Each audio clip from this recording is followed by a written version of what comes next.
ለኢምፖርት እና ኤክስፖርት ምን ያክል ታውቃላችሁ? አንድ ሰው ንግድ ፍቃድ ሳይኖረው ከውጭ ሀገር ወደ ሀገር ውስጥ እቃዎችን ኢምፖርት ማድረግ እንዲሁም ደግሞ ከሀገር ውስጥ ወደ ውጭ ሀገር እቃዎችን ኤክስፖርት ማድረግና አነስተኛ ካፒታል፣ መካከለኛ ካፒታልና ከፍተኛ ካፒታል ያላችሁ ሰዎች በኢምፖርትና ኤክስፖርት ቢዝነስ ላይ ተሰማርታችሁ እስከዛሬ ድረስ በርካታ ሰዎች ውስብስብ ያደረጉትንና ይህንን ፕሮሰስና ይህንን አጠቃላይ ያለውን የሺፒንግ የንግድ ፍቃድ አወጣጥና አጠቃላይ ያለውን በኢምፖርትና ኤክስፖርት ቢዝነስ ላይ ያለውን ሲስተም እንደሚስጥር አድርገው ከዛም እልፍ ሲል ደግሞ ስልጠና እንሰጣለን እያሉ ገንዘብ የሚቀበሉበትን እጅግ በጣም ቀላል የሆነውን ኢምፖርትና ኤክስፖርት ቢዝነስ ላይ የምትሰማሩበትን የሥራ ሂደት በደንብ አድርጌ ልነግራችሁ ነው።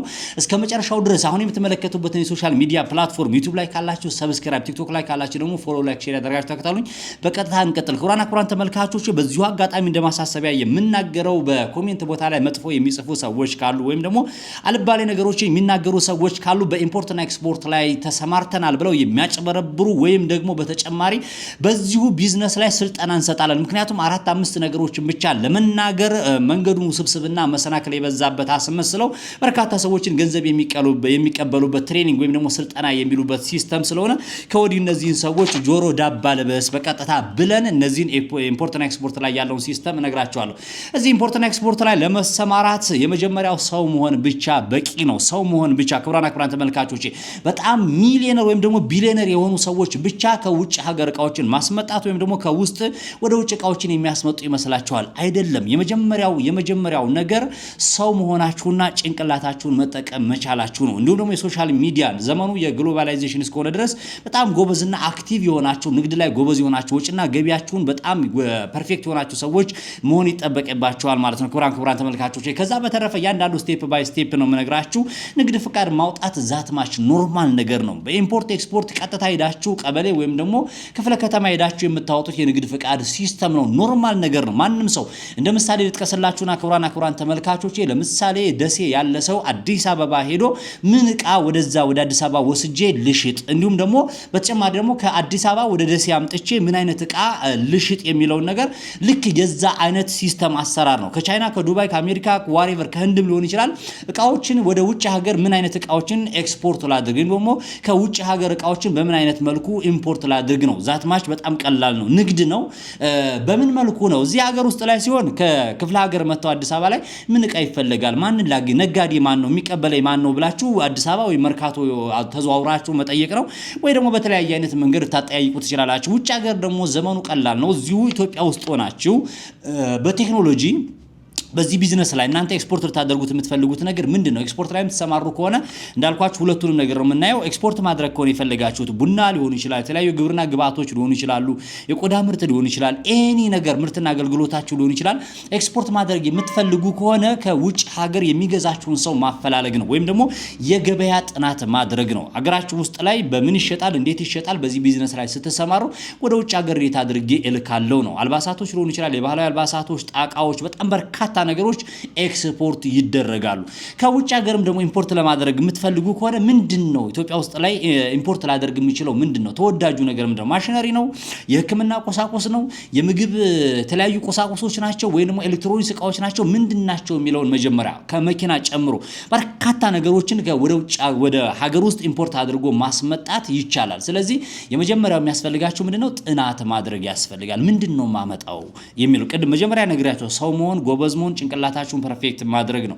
ከዛ በኋላ ምንድነው ማመጣው የሚለው እንዳልኳችሁ የገበያ ጥናት ማድረግ ይጠበቅባችኋል። ከዛ በኋላ ገበያ ጥናት ካደረጋችሁ በኋላ እናንተ ወደ ውጭ ሀገር የምትወስዱትን እቃ በደንብ እርግጠኛ ከሆናችሁ የሚገዛችሁን እዛ ታፈላልጋላችሁ። በምን በኦንላይን ማፈላለግ ነው የምትችሉት። በኦንላይን እንደዚህ ቢዝነስ ላይ ፕሮሞት ስታደርጉ ዌብሳይት ላይ የተለያዩ ሶሻል ሚዲያዎች ላይ ፕሮሞት ስታደርጉ ውጭ ሀገር ያሉ ሰዎች ሊሆን ይችላል፣ ቻይና ሊሆን ይችላል፣ ዋሬቨር የትኛው መንገድ ላይ እንዲሁም ደግሞ የተወሰነ አክሰሱ ያላቸው ሰዎች አሉ። አሁን ይሄ ቢዝነስ በማፈላለግ የእናንተ እቃ ውጭ የሚሸጥበትን መንገድ የሚያፈላልጉ የተለያዩ ጎበዝ ፐርፌክት የሆኑ ልጆች አሉ።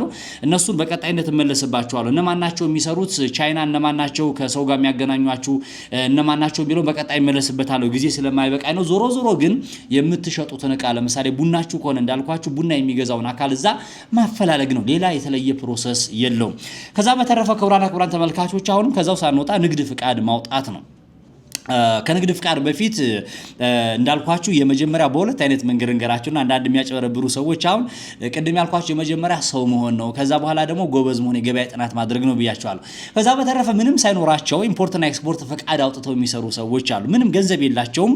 በእናንተ ገንዘብ ብቻ በተለያየ ጊዜ አይታችሁ ከሆነ በጣም በርካታ ሰዎች ተጭበረበርን፣ ከላይ ቃል አስመጣልሃለሁ ብሎ ሳያስመጣልኝ ቀረ፣ ጊዜው ተራዘመብኝ፣ ኤሌክትሪክ መኪና ሊያመጡልኝ ብለው ይሄን ያክል እንደዚህ ሆነ፣ በሶሻል ሚዲያው ሲጠለቀለቅ ታያላችሁ። ለምን መሰላችሁ? ምንም አይነት አቅም ሳይኖራቸው ኢምፖርትና ኤክስፖርት የሚለው ፍቃድ ብቻ አውጥተው በቀጥታ ከውጭ ሀገር ላይ እቃውን እናስመጣለን ብለው የእናንተን ገንዘብ ቀብድ ይቀበሏችኋል። ፍቃድ አላቸው፣ ቢሮ አላቸው። የእናንተን ገንዘብ ይቀበሏችሁና በቀጥታ በእናንተ ገንዘብ ቻይና ድረስ ሄደው በእናንተ ገንዘብ ህንድ ድረስ ሄደው ትርፉን ማለት ነው። በነገራችን ላይ የተለየ አይደለም። ቅድም እንዳልኳችሁ ነው። በኦንላይን ለምሳሌ አንድ BYD መኪና ምን ያክል ይሸጣል፣ ሺፒንግ ስንት ነው፣ የጉምሩክ ስንት ነው፣ ቫት ታክስ ስንት ይከፈላል የሚለው ስለሚያቋት ያችን እያንዳንዷ ነገር ቀምረው ይጨምሩባችሁና እዛ የሚሸጠውን ዋጋ ጨምረው 300 400 ሺህ ብር ሊሆን ይችላል እናንተ ላይ ሊጨምሩና የእናንተን ገንዘብ የመጀመሪያ እንደ ቀብድ አድርገው ይቀበሏቸዋል።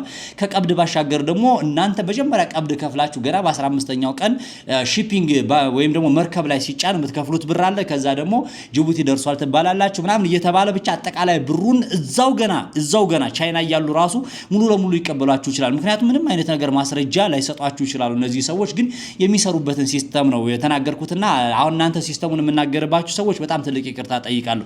ዲፕ እያንዳንዱ ዲቴል ነገር አልገባላችሁም፣ ግን በጣም ቀላል እንደሆነና ማንንም ሰው እቃውን ማምጣት ይችላል። ንግድ ፍቃድን ማውጣት ዛትማች በጣም ቀላልና ፖሲብል የሆነ ነገር ስለሆነ ስለዚህ የመጀመሪያው የናንተ የከፈላችሁት እቃ አልባሳትም ይሁን ኤኒ ነገር ማሽነሪ፣ ወፍጮ ፈልጋችሁ ሌላ የትኛውንም የለውዝ ማሽን፣ የሚስማር ማሽን፣ የትኛውንም አይነት ማሽን ፈልጋችሁ ስታዟቸው በእናንተ ብር የመጀመሪያ ዙር ሄደው ገበያ ጥናት ሊያደርጉ ይችላሉ። ቀብድ ከፍለው እዛ ጋር ሊመጡ ይችላሉ። ይሄው ተገዝቷል ብለው ፎቶ እዛ ቻይና ሀገር ሄደው በእናንተ ብር ፎቶ ላይ ያሳያችሁ ይችላሉ። ተገዝቷል ትላላችሁ፣ ሙሉ ብሩን ትከፍሏቸዋላችሁ። ከዛ እነዚህ ሰዎች አያርፉም። አሁንም ንግድ ፍቃድ ስላላቸው ሶሻል ሚዲያው መቆጣጠር ስለሚችሉ አሁን በድጋሚ ምን ያደርጋሉ መሰላችሁ? በቀጥታ አሁን ማስታወቂያ ይሰራሉ። እቃዎችን ኢምፖርት ኤክስፖርት እያመጣ ነው፣ ምን አይነት ማሽነሪ ትፈልጋላችሁ? በአጭር ቀን ውስጥ በ15 ቀን በወር በምናም እናመጣላችኋለን ብለው ድጋሚ የእናንተ አይነት ሰለባ የሚሆን ሰው ሌላ ያፈላልጋሉ። በእናንተ ገንዘብ ነገሮችን ፕሮሰሶችን ይጨርሱና የጭንቅላት ጨዋታ ነው በነገራችን ላይ ካሉ በኋላ ሁለተኛ ሶስተኛ ከስተመር ይመጣላቸዋል። የሁለተኛ ሶስተኛ ከስተመር ሰውየው ቢሮውን ያደራጁበታል። ልክ ሁለተኛ ወይም ሶስተኛው ከስተመር ብር ሲከፍላቸው ለእናንተ ያቃ ይደርሳቸዋል። እናንተ ቆየባችሁም አልቆየባችሁም እቃው እናንተ ጋር ይደርሳል። የሁለተኛው ከስተመር ደግሞ ልክ እንደናንተ ይቆይበትና የሶስተኛው ከስተመር ብር ሲከፍል በሁለተኛው ከስተመር ብር ያመጣሉ። ብቻ እያሉ አጠቃላይ ያለውን የፕሮሰስ ሲስተም እያሳዩአችሁ ልክ በዛ መልኩ ነው የሚሰሩት። ጭንቅላት ያላቸው ሰዎች ገንዘብ የላቸውም፣ ግን በጭንቅላታቸው የሚሰሩ አሉ። በነገራችን ላይ ቲክቶክ ላይ ዩቲዩብ ላይ አሉ። ከሌ ብዬ መጥራቱ አሁንም ያን ያክል አያስፈልገኝም። ጎበዝ ያርግላቸው፣ ይስሩ፣ አሪፍ ነው። ግን መጠንቀቅ ያስፈልጋል። እናንተ ውድ ተመልካቾቼ ኢምፖርት ኤክስፖርት ላይ የሚሰሩ ሰዎች እነማን ናቸው? አቅማቸው ምን ያክል ነው? በቀጥታ ያንን የምፈልገውን እቃ በምን ያክል ፍጥነት ያመጡልኛል? ውላችን ምን ይመስላል የሚለው ነገር ማወቅ ያስፈልጋል። ዞሮ ግን ቢዝነሱን አሁን የመጣውበትና እዚህ ቢዝነስ ላይ መሰማራት የምትፈልጉ ሰዎች ካላችሁ እንዳልኳችሁ የመጀመሪያ ያስቀመጥኩላችሁ መስፈርት አለ።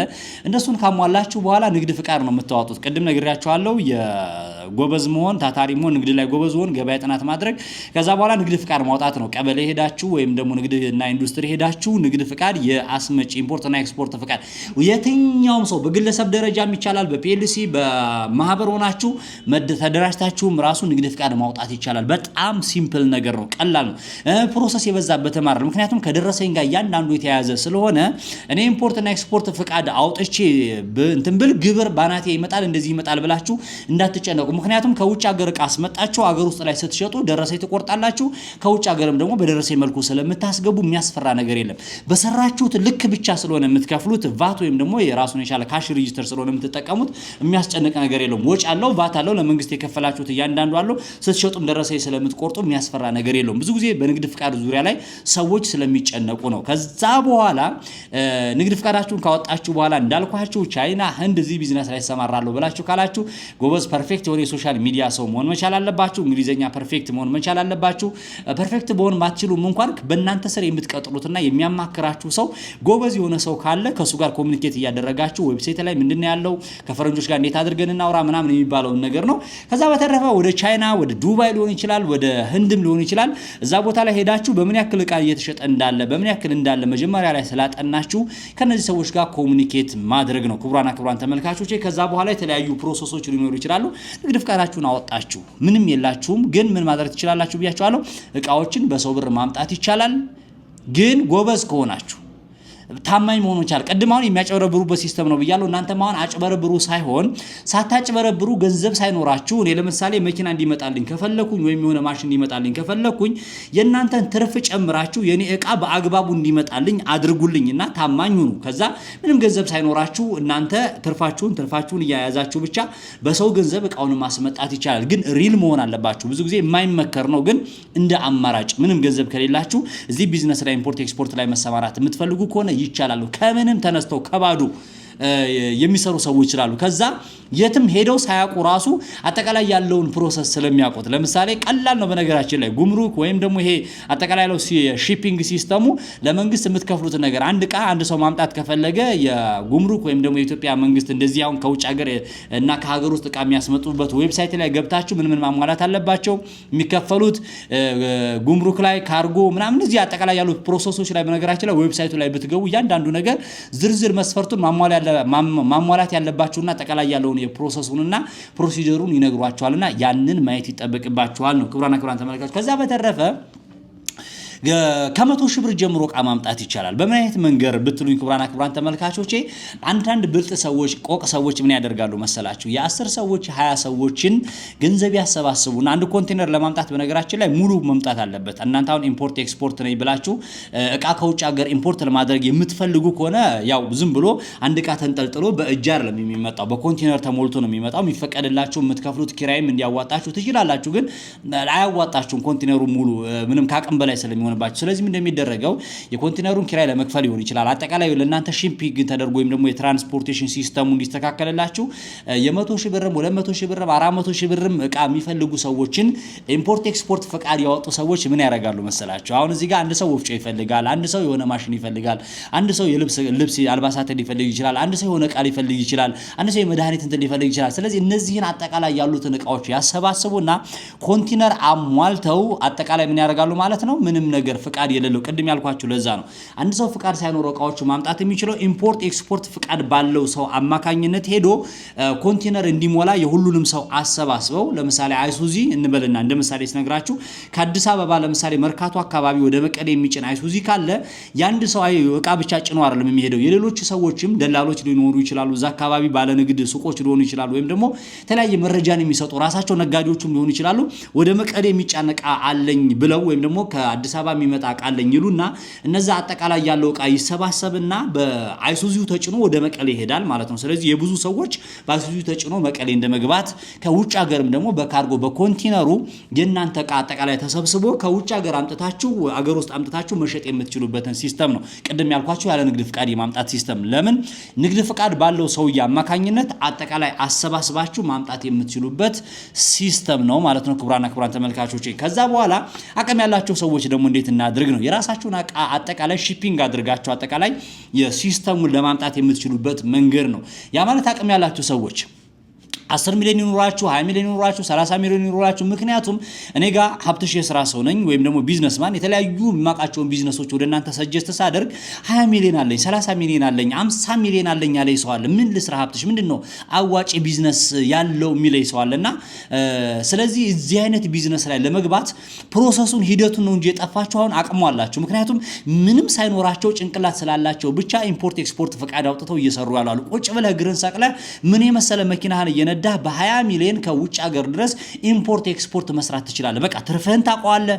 ቢዝነሱን ታቋለህ እያንዳንዱ ነገር ታቋለህ ከውጭ ሀገር ሄደ ተዝናንተ ዘና ብለህ ውጭ ሀገር ደርሰ መተ መስራት የምትችልበት ቢዝነስ እንዳለ ይሄው እነግርሃለሁ ወዳጄ ስለዚህ አቅም ያላችሁ ሰዎች እንዴት ነው አሁን ምን ያክል ነው እስኪ አንድ ቃ እንደዚህ ለማስመጣት ምን ያክል ያስፈልገኛል ካላችሁ በቀላል ነው ትገባላችሁ አሊባባ ላይ ሊሆን ይችላል እቃ የሚሸጡባቸው የተለያዩ አማዞን ላይ ሊሆን ይችላል እቃ የሚሸጡባቸው ሲስተሞች ፍሪዞን ሊሆን ይችላል ውጭ ሀገር የሚሸጡባቸው እቃዎች ያንዳንዱ ዌብሳይት ላይ ያንዳንዱ የሶሻል ሚዲያ ፕላትፎርም ላይ ስላለ እቃዎችን ከቻይናዎች ጋር ከመኖች ጋር ዛ ከሚሸጡ ሰዎች ጋር ኮሙኒኬት በማድረግ እቃችሁን ምን ያክል እንደሚፈጅባችሁ ታውቁታላችሁ ማለት ነው ስለዚህ ከዛ በተረፈ አቅም ያላችሁ ሰዎች እንዴት እንስራ ዘና ብላችሁ ተዝናታችሁ አይታችሁ ከሆነ በየሶሻል ሚዲያው ላይ በርካታ ሰዎች ቻይና ሄጄ እንደዚህ ለማምጣት ስልክ ለማምጣት ስክሪን ላፕቶፕ ምናምን በርካታ ሰዎች ነው የሚያወሩትና ሲስተሙን አይናገሩም ጫፍጫፋውን ይናገራሉ ከዚህ ውጭ የተለየ ነገር የለውም ከዛ በተረፈ አሁን እንዴት ነው ንግድ ፍቃድ ለማውጣት ፕሮሰሱ እንዴት ነው? ምን አይነት ምናምን የአካውንቲንግ ምን አይነት የባንክ ሲስተም ያስፈልገናል ምናምን ለሚባል ነገር እያንዳንዱ ነገር ሂደት አለው። ንግድ ፍቃድ ላይ ስትሄዱ አሁን የተለያዩ ቦታዎች ላይ ልትሄዱ ትችላላችሁ። ኩራን ክሮት አልካችሁ ጉምሩክ ጋር ሄዳችሁ ትመዘገባላችሁ። እንዳልኳችሁ ንግድ ፍቃድ ስታወጡ ይነግሯችኋል። ንግድ ፍቃድ ኢምፖርትና ኤክስፖርት ላይ ስትሄዱ ይሄን አጠቃላይ ያለውን ፕሮሰስ ከንግድና ኢንዱስትሪ ታገኛላችሁ። አሁን የት መሄድ አለባችሁ እስከ መጨረሻው ግብ ድረስ ያለው ብሔራዊ ባንክ የአካውንት መክፈት ይጠበቅባቸዋል። ፓስወርድ ያለውና የተለያየ ነገር ያለው ሄዳችሁ በብሔራዊ ባንክ ምክንያቱም ምንድነው ዶላር ወይም ደግሞ ገንዘብ እንዲሰጣቸው የምታገኙበት ሲስተም ነው። ያ ፍቃድ ወይም ደግሞ የአስመጭነትና የምንድነው ስሙ ኢምፖርትና ኤክስፖርት ፍቃድ ስታወጡ ንግድ ፍቃድ ስታወጡ ገንዘብ እንዲፈቀድላችሁና ዶላር ገንዘብ ማግኘት እንደምትችሉ የሚሰጣችሁ ራሱን የቻለ ወረቀት አለ። እነዚህ ያንን ወረቀት ይዛላችሁ ጉምሩክ ላይ ሄዳችሁ ተመዘገባላችሁ። ከዛ ቀጥታ የተለየ ነገር የለም። ምክንያቱም እዛ ሲስተም ውስጥ ስትጫኑ ጉምሩክ ላይ ሲስተም ውስጥ ስትጫኑ ከውጭ ሀገርም ከሀገር ውስጥም ደግሞ እቃዎችን ማምጣት እንደምትችሉ እዛ ላይ ትመዘገባላችሁ። ከዛ በተረፈ አጠቃላይ ያለው ቫት እንዴት ነው፣ እንዴት ይከፈልበታል፣ እንዴት ይደረግበታል፣ ያዋጣሉ፣ ያከስራሉ የሚባል አማርኛ ክቡራና ክቡራን ተመልካቾቼ በርካታ ሰዎች እየሰሩት እናንተ እንከስራለን ብላችሁ የምትፈሩት ነገር ቢዝነስ ላይ እንደዛ አይደለም። መጀመሪያ እንዳልኳችሁ ጥናት አካሂዱ እንጂ ስለ ቢዝነሱ በደንብ ያለ እውቀት ይኑራችሁ እንጂ የሚያከስር ነገር የለውም። ምክንያቱም አንድ መኪና መግዛት ፈልጋችሁ ሀገር ውስጥ ላይ 400-500 ሺህ ብር እያተረፉ እየሰሩ እነዚህ አስመጪዎች ወይም ደግሞ ወደ ውጭ ሀገር የሚያስወጡ ሰዎች እያተረፉ እየሰሩ እናንተ ደግሞ በቀጥታ ሳይተረፍባችሁ እቃው ማምጣት የምትችሉበትን ሲስተም እያወቃችሁት ያከስራል ብላችሁ አትጨነቁ። ስለዚህ ንግድ ፍቃዱን አውጡት፣ የሚያስጨንቅ ነገር የለም። ወደ ስራው ግቡ። ወደ ውጭ ሀገር ሄዳችሁ ገንዘብ ያላችሁ ሰዎች ለምሳሌ ሀገራችን ኢትዮጵያ ውስጥ ላይ በጣም ትልልቅ ረብጣ ብር ያላቸው በባህላዊ መንገድ ከእውቀት ነፃ ሊሆን ይችላል በተማረ አሁን ከቴክኖሎጂ ከሶሻል ሚዲያ የራቁ ባለሀብቶች አሉ። ለምሳሌ እኔም ማውቀው አንድ አርሶ አደር አለ። ለምሳሌ 30 ሚሊዮን ብር በጣም በባህላዊ መንገድ ጎበዝ የሆነ በእህል ንግድ እየሰራ 30 ሚሊዮን ብር ያለው ሰው አውቃለሁ። ያ ሰውየው ባህላዊ ነው። ይሄን ቴክኖሎጂን ሲስተም አያውቀውም። ከዛ የእህል ንግድ ራሱን የቻለ ወቅት አለ ወይም ደግሞ ራሱን የቻለ ሁኔታዎች አሉትና በዛ ሰዓት ላይ ያተረፈው ነው። ከዛ በኋላ እያንዳንዱ ነገር ተነቃበት ወይም ደግሞ መንግስት አጠቃላይ ያለውን ቁጥጥር አደረገበት። ከዛ ነገሮች ጨመሩ። ከዛ ሁሉም አርሶ አደሩ እየባነነ ሲሄድ ከገጠር አካባቢ ላይ እህሎችን ራሱ አርሶ አደሩ እንትን ብሎ ወደ ሌላ ቦታ መሸጥ ስለሚችል ያ እየገዛ የሚሸጠው ሰውዬ አሁን ያ ሲስተም ተዘጋ። ብሩ ግን አለው። ይሄ ሰውዬ ገንዘብ ያለው ሰውዬ በባህላዊ መንገድ የነበረው ሰውዬ ወደ ዘመናዊ ደግሞ አሁን ገንዘቡን እንዲሰራ ምክንያቱም እሱ መጨነቅ የለበትም። ገንዘቡን ወደ ውጭ ሀገር እንደዚህ አይነት እቃዎችን እያስመጣ ለምሳሌ የአርሶ አደር ማሽነሪዎች ሊሆን ይችላል፣ ለአርሶ አደሩ የሚጠቅሙ ማዳበሪያዎች ሊሆን ይችላል። ብቻ ዋሬቨር የትኛውንም አይነት ነገሮችን እያስመጣ እንደዚህ እንዳልኳችሁ ለአርሶ አደሩ ማከፋፈል ይችላል። እሱን ነገር መስራት ይችላል። በስተመጨረሻ የምነግራችሁ ነገር ክቡራን ተመልካቾች ኢምፖርትና ኤክስፖርት ላይ ስትሰሩ ሊያከስራችሁ የሚችለው ቢዝነስ የሚያስፈራኝ የትኛው መሰላችሁ? የማይፈለጉ እቃዎችን ስታመጡ ነው። አንዳንድ ሰዎች የማይፈለጉ በቃ ውጭ ሀገር ላይ አሪፍ ናቸው ስላሉ አንዳንድ በጣም ቀልጣፋ የሆኑ ቻይናዎች ስላሉ በጣም ቤስት ፕራይስ ባና ዚስ ኢዝ ምናምን ብላው እንዳለ አወናብደዋችሁ የማይፈለጉ እቃዎችን ኢትዮጵያ ውስጥ ላይ ሞር በጣም ውድ የሆኑ እቃዎች አሉ። ከኛ ህብረተሰብ ጋር ሊሄዱ የማይችሉ የሰውን ችግር ሊቀርፉ የማይችሉ አንዳንድ እቃዎች ካሉ ሰው አይገዛቸውም እዚህ አገር ውስጥ ላይ። ስለዚህ የትኛው ነው የሚፈለገው የሚለውን እቃ ማጥናት፣ የትኛው ማሽነሪ ነው፣ የትኛው የምግብ ነክ ነገር ቶሎ ይሄዳል፣ የትኛው አምጥቸው ቢቆይልኝ ኤክስፓየርድ አያደርግም የሚለውን ብቻ ጥናት ማድረግ ይጠበቅባቸዋል። ስለዚህ በደንብ አክሰሱን መጠቀም ሶሻል ሚዲያውን መጠቀም መቻል አለባችሁ። ጎበዝ የኮሙኒኬሽን ሰው መሆን መቻል አለባችሁ። እዛ አገር ውጭም ከሀገር ውስጥም ደግሞ ጎበዝ ፐርፌክት የሆናችሁ ሰዎች ከሆናችሁ ምክንያቱም አይታወቅም ዛሬ ስለ ድሃው ማህበረሰብ ብቻ አይደለም እያወራ ያለሁት። እናንተ በቀላሉ ነገ የራሳችሁ ገንዘብ ኑሯችሁ በባንክ ቤት አስቀምጣችሁ የምትጨነቁ ሰዎች ካላችሁ ዛትማች በዚህ በኢምፖርት ኤክስፖርት ላይ ፕሮሰሱን በቃ ዳገት ያደረጉባችሁ ሰዎች አሉ። እኔም ራሴ ጭምር አሁን ላይ በጣም ቅርብ ሰዎችን ዲፕ ገብቼ ስለጠየኳቸውና እንደ ወንድም እንደ ቤተሰብ ያገኘሁት ሰው በጣም ቀላል እንደሆነ ንግድ ፍቃድ ታወጣለህ፣ አንዳንድ የባንክ ስቴትመንቶች አሉ፣ የጉምሩክን ፕሮሰስ ትጨርሳለህ፣ ከዛ በኋላ ኢምፖርት ኤክስፖርት ማድረግ ትችላለህ ነው። ከዛ ሺፒንግ አገልግሎት እንዴት ነው? እቃችሁ ባቡር ላይ ሊቀር ይችላል፣ እኛንን የምናስመጣላችሁ ምናምን። እነሱ አያስመጡላችሁ። በቃ ኢምፖርትና ኤክስፖርት ፍቃድ አላቸው እነዚህ ሰዎች። ያችን ፍቃድ አያይዘው ይሄ እቃ የኔ ነው ብለው ከቻይና ሺፒንግ እንዲደረግ ያን የሚያደርገው የሚሰራው የነሱ መርከብ እኮ አይደለም። መርከቡ እኮ የኢትዮጵያ መንግስት ነው ያ ወይም ደግሞ የውጭ ሀገር የጅቡቲ መንግስት ነው ወይም ደግሞ የሌላ ሀገር መንግስት ነው። ቀጥታ የከፈሉት እቃ እዛ ያስገቡታል እዚህ ጅቡቲ ወይም ደግሞ ወደብ ላይ ሲደርስ ሄደው እቃው መቀበል ነው ስራቸው ሌላ የተለየ ነገር የለም ያንን ግን ህጋዊ ንግድ ፍቃድ ያለው ሰውዬ ነው እዛ መስሪያ ቤት ገብቶ ወይም ደግሞ እዛ ሺፒንግ ቦታ ላይ ገብቶ ያንን ፕሮሰስ ማድረግ የሚችለው ህጋዊ ንግድ ፍቃዱ ብቻ ነው እንጂ የሚሰራው ሌላ የተለየ ነገር የለም ለዚህ በነገራችን ላይ 40-50 ሺህ ብር የሚከፈሉ ራሱ በዚህ በኢምፖርት ኤክስፖርት ስራ ላይ ራሱ 40-50 ሺህ ብር የሚቀበሉ ሰዎች እንዳሉ ሰምቻለሁ ትሬኒንግ ለመስጠት እኮ ነው እቺን ሲስተም ለመናገር እዚህ ቦታ ሄዳችሁ የባንክ አካውንት ታወጣላችሁ ዶላር የምትጠይቁት በዚህ መንገድ ነው ኢምፖርት የምታደርጉት ከቻይና እዚህ ቦታ ላይ ሄዳችሁ ነው እንደዚህ ነው ቫት ይሄን ያክል ተከፍላላችሁ ቫትማ መንግስትም ራሱ እኮ ይሄን ያክል ነው ከውጭ ሀገር የሚገቡ እቃዎች ላይ ይሄን ያክል ቫት አለ እያለ ሁሉ ጊዜ ያወጣል ግን ከቴክኖሎጂ ስለምንርቅ ነውና ክብራን ተመልካቾቼ ሁሌ በድህነት አይኖርም ሁሉ ጊዜ ለድሃዎች ብቻ ሁሉ ጊዜ ደግሞ ከታች ላሉ ሰዎች ብቻ ቪዲዮ መስራት የለብኝም ግን በርካታ ሰዎች በውስጥ መስመር ስለሚጠይቁኝ ነው በጣም ሲምፕል የሆነ ቀላል የሆነው እንዳልኳችሁ ይነግሯችኋል ነው በቃ ፕሮሰሱን እዛ ንግድና ኢንዱስትሪ ስትሄዱ ይነግሯችኋል ይሄ ኤልሲቲቲ ምናምን ኤልፒቪሲ ምናምን የሚባሉ የተለያዩ አይነት ሲስተሞች ይኖራሉ ይሄ ሺፒንግ ሲስተሙ ነው ትራንስፖርት የምታመጡበት ሲስተም ነው በብቻ በተናጠል በግሩፕ በምናምን ይላል ብቻ እያንዳንዱ ነገር በህጋዊ መንገድ የምታመጡ ከሆነ በዛ መንገድ ቀረጡም የሚያስፈራ አይደለም እዚህ ኢትዮጵያ ውስጥ ላይ ከሚሸጠው የተለየ ነው እነዛ ሰዎች አምጥተው አይደለኛ የሚሸጡልን ዋይኖት እናንተ ማታመጡት የሚለውን በኢምፖርትና ኤክስፖርት ቢዝነስ ላይ እያንዳንዱ ዲቴል ማብራራት ላይ ተጠበቅብኝ ይችላል ጊዜ አይበቃም ብያችኋለሁ ምናልባት በጣም አስፈላጊ ሆኖ ከተገኘ በጣም ሲምፕል ነው እኔም አሁን ለቴክኖሎጂ እየቀረብኩ ነው አሪፍ ነው ለምሳሌ ቡና መሸጥ ፈልጋችሁ ሀገር ውስጥ ያላችሁ ሰዎች ካላችሁ ቡና መሸጥ ከፈለጋችሁ ማን ነው ቡና የሚረከባችሁ ውጭ ሀገር እንዴት አድርጋችሁ ፕሮሰሱን ታሳልፋላችሁ ሰሊጥ ለምሳሌ ወደ ውጭ ሀገር ኤክስፖርት የሚያደርጉ ጓደኛ አለኝ ለምሳሌ ነው ከመሬት ተነስቶ ነው እንዴት አድርገው ውጭ ሀገር አረቦችን ያፈላልገው ለምሳሌ ሰሊጥ የሚፈልጉ ሰዎችን አፈላልጎ በቃ አሁን ሀገር ውስጥ ላይ ለምሳሌ ገበያ መታችሁ ወይ ጎጃም ወይ አዲስ አበባ ወይ የሆነ ቦታ ባህር ዳር ነው አረምሸጡት ግን ወደ ውጭ ሀገር ምን ያክል ኩንታል ይሄዳል እዛ አካባቢ ያለው አርሶ አደሮችን የተሻለ ምክንያቱም በዶላር ነው የምትሸጡት የተሻለ ነገር ገንዘብ ለማግኘት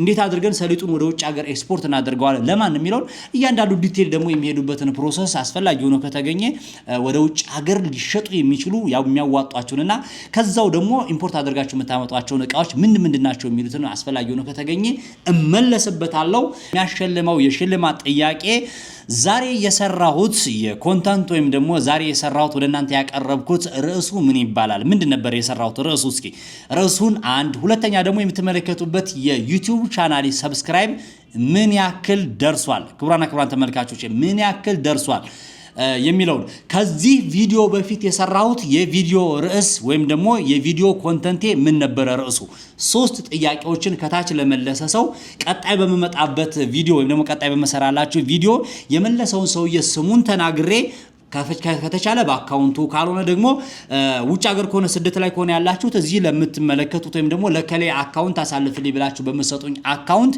የገንዘብ ሽልማት ትራንስፈር የማደርግ ይሆናል መልሱን ሳትሰጡ እንዳትወጡ ይመቻችሁ ታላቅ የምስራች ከሞን ሪል ስቴት እጅግ ተፈላጊ በሆነው በአየር ጤና ባለ 1 ባለ 2 እና ባለ 3 መኝታ አፓርትመንት ቤቶችን በካሬ ከ73900 ብር ጀምሮ እየሸጠ ይገኛል።